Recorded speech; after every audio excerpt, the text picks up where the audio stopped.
get comfortable with this character, you should follow the law of 100, which basically means give yourself 100 reps by turning on this character in these situations.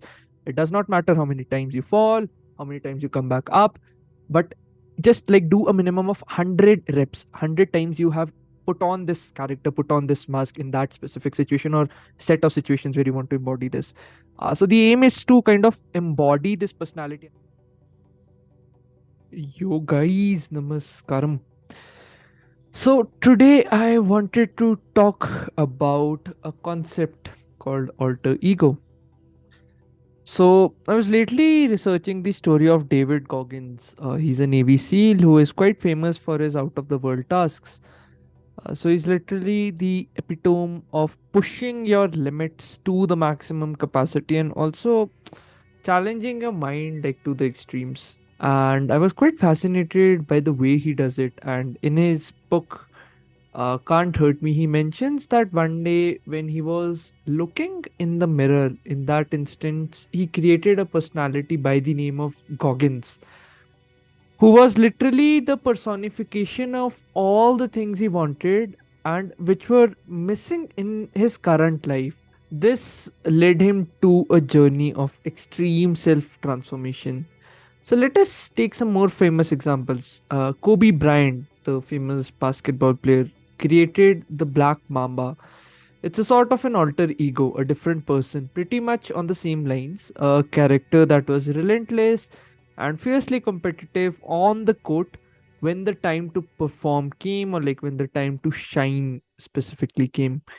That person came out when he wanted to perform at par human excellence. Let us go to music. The famous singer and songwriter Beyonce, who had already become a global superstar by the second half of 2000s, suffered from major anxiety issues which usually stemmed from her childhood. So in 2008, to kind of battle these struggles, she created the persona Sasha Fierce, an alter ego that embodies the fearlessness, dashing, and brave person who confidently puts herself out in front of millions of people on the stage. So all these people have followed this concept of inventing a new person altogether. If we look at it deeply, personality comes from the root word persona, which means a mask. It is a sort of a mask which you can consciously put up and put down as per the situation. Usually, we don't have this level of awareness and try to go with just one personality throughout our lives, which makes us very rigid in the process of life. These people invented a new character altogether, a new personality to carry out that function. We can also use this aspect in our lives. Let us call it personality maker. So I just came up with it. So the first step is to kind of create a character, a personality in your mind who has all the traits that you want to have. He or she shows up in a way that you want to become. Once you are clear with that persona, you follow what I call teaching yourself to flip the switch to become that character when necessary. The triggers can be a simple thought in your mind or something that really pisses you off about yourself and you desperately want to change it. The aim should be to visualize the personality to turn that switch on. The second step is to consciously identify the situations where you'd like to show up as this character. It should become a conscious choice and not a thing wherein you embody this character for the rest of your life, since it would cause major mental health problems. Just be specific with the type of situations where you want to flip your switch and do that. The third step is to kind of get comfortable with this character. You should follow the law of 100, which basically means give yourself 100 reps by turning on this character in these situations.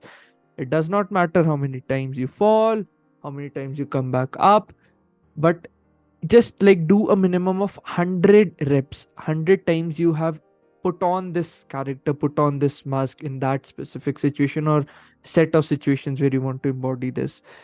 So the aim is to kind of embody this personality as a part of your being, to become comfortable, or let's say in wearing these shoes. If you're confused as to how to come up with this character, here are some tips. Who are the people whom you admire the most, and who do you think would act flawlessly in that situation? What traits do they possess? How do they interact with their environment? How do they present themselves to others? How would you like the experience of others to be around that character? How would you feel hanging out with that character? What should be the type of mindset that character should possess? These questions are more than enough to help you get started on your journey. A bonus tip would be not to limit yourself to just one character. Create as many characters as you want depending on the situations of your life. To help you with some examples, people who are majorly insecure or struggle with fear are usually the ones who get the most help from this. Consider a person, let's say, who fears talking to girls. An ideal character can be a person who is flirtatious, dashing, and has the right sense of humor to charm her.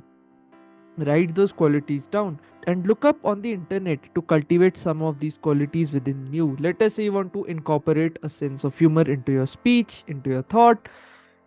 Try watching some comic acts. See how they think and make people laugh. You can use some pointers from them. This would help you to be specific and at the same time get in major amounts of learning for your brain, which would then turn into specific set of actions. Remember, your daily actions shape your identity. You must win with your actions, not through your bloody words. When you would embrace this, you would see that your world would start to change. So in Buddhism, there's this concept that your external environments are a reflection of your internal life. So however your life state is from within, that's how your environments would be. So if your environments right now are not the way that you want them to be, maybe putting in these characters and trying changing your environment would really help.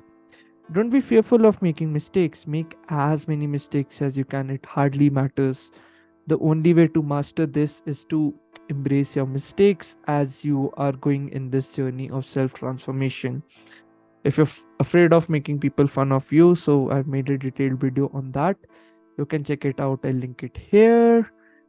And yeah, that's it. Thank you for watching, guys. And I think the next couple of videos would kind of give some updates about my own thing, about the artist check-in. I think it's been a week or so that I haven't published my last check-in, but I'll do that. And if you're new here, consider subscribing. It really helps a lot. And if you've watched till here, give yourself a pat on the back, because attention spam is rarely a thing these days. And do check out my newsletter as well. Daily I send in 1 to 2 minutes small short newsletters which can help you to get your day started the right way. And this is Debashish Pindra from Debukidastak signing off. Cheers.